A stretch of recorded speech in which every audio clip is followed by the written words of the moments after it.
Meantime, we have some very big and dramatic news from the world of football, which is that Chelsea Football Club have just sacked their manager, Thomas Tuchel. Chelsea have parted way with Thomas Tuchel, so Thomas Tuchel is no longer the Chelsea manager. And there you have it, ladies and gentlemen. The man who led us to the Champions League, the man who won us the Champions League, the man who won us the Super Cup, the man who won us the Club World Cup, has been sacked. And to be fairly honest, I'm gonna give like proper context of what's actually been happening in the background. And to be honest, I've actually seen this movie before where coaches actually lose the dressing room, where players don't actually play like they used to anymore. I've actually seen this movie under Mourinho, Lampard. It's something that happens over and over and over again.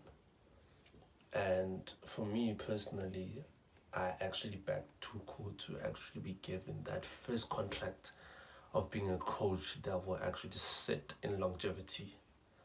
Because longevity was something that was going to be implemented under this new regime, right? Under this new Todd Bowley era. But no, he was actually sacked. And apparently, he actually asked for a second chance so that he can actually push this thing further, but like he was denied the second chance. And I actually don't understand what these new owners are actually doing. I personally, I'm heartbroken. I don't understand what they're doing. I'm actually speaking from a place of sentiment right now. I'm not going to lie to you. I'm not going to lie to you and say that I'm actually talking from a neutral standpoint, okay, from no. I'm not talking I'm talking from a sentimental standpoint, because this man actually earned that sentiment that I have for him. He actually earned it. I'm not gonna lie to you. I'm not gonna be fluffy about it. He actually earned it. When during sanctions, he earned it. He actually stayed with us, where he had like almost every reason, every right to actually resign or actually leave the club because of an unprecedented future, because of a future that is unknown. You get to understand? He had every right, but he actually stood by us. You get to understand? So I actually don't understand, but I'm gonna give clarity of what actually happened in the background. But it is what it is. It is what it is, and a lot of people are saying that he could have been sacked under Abramovich, and I agree. But five games into the season, 6 with the Champions League, I don't think Abramovich would have done that. Personally, I don't think. I think he would have actually left it to go up until like December. Like if you're Thomas Tuchel, I think he could have left it until December. But we actually saw the body language, that the body language wasn't actually agree. That actually gave us there's something wrong in the back room or in the dressing room. We actually saw it. And I'm not gonna say player power, but if the players are not happy also, it's something else also. They're not gonna perform, like no matter how much things are. But that's why I was like, okay, let's give this coach the players he wants personally, and stick that longevity plan in. But anyways, let me give you context what actually happened behind the scenes, man. So this morning, a report from Ben Jacobs saying that Thomas Tuchel Chelsea have sacked Thomas Tuchel. He was informed this morning the decision is not only down to mixed result or a reaction to poor Dynamo loss alone. It's part of a wider summer of strategy change too.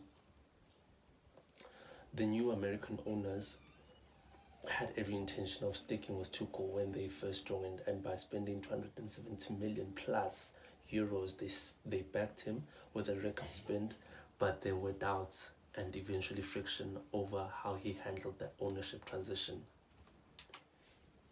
Tuchel was given more responsibility and ultimately authority to some degree. Every manager wants this, but with Bowley as interim sporting director, Tuchel's role became pivotal.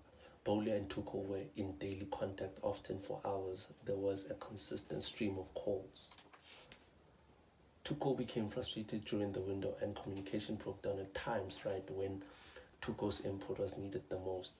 This was pretty apparent at times in America. Tuchel wanted to focus on football. New owners, on the other hand, felt he could have done more to aid with transfers. This was very obvious during parts of the failed chase for Rafinha and Jules Koundé. Xavi was far more part of the pitch. Well, there you have it, ladies and gentlemen. There was friction between Bowley and Tuchel.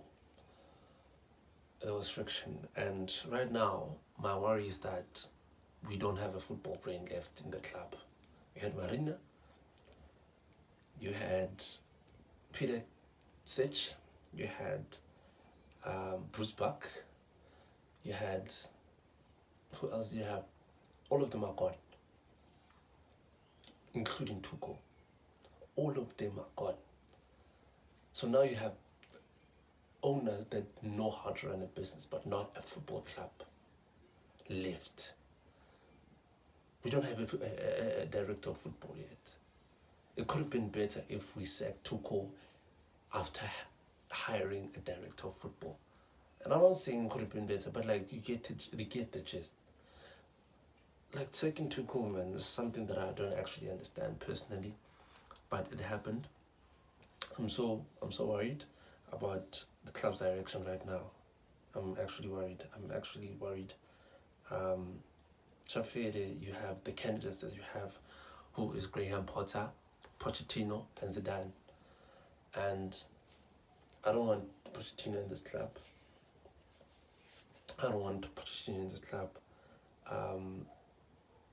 Graham Potter can be given a chance, but like, if he gets sacked, what is it gonna do to his reputation, right? And to be honest, he's doing something very, very special at that Brighton club. He's doing something very special. I mean, personally, I wouldn't advise him to actually leave, but it's a step. It's a step into the right direction for him, for his CV, for his portfolio, whatever you may call it. It's a step into the right direction. But he's gonna come in again also now to a squad that he doesn't like, to a squad that has so many egos. And after that, he's gonna lose the dressing room and get sacked. Like, you see, like, it's a whole cycle, man. It's a whole cycle. We're starting from the bottom again. And it's very painful, man. But anyways, man, I'll actually make a proper tribute to Thomas Tuchel, man. Thomas Tuchel had so much passion for the club, I'm not gonna lie. You could see it on the sidelines, man. When things went our way, when things didn't go our way, you could see it. You could see it that this man actually loves this club. And for me personally, he has that favorite spot in my heart. And until we see him again, man, I hope where he goes, wherever he goes, he'll be a success, and a success that has longevity in his plans. You get to understand. But anyways, man, it's been your boy, it's been your host. Peace out.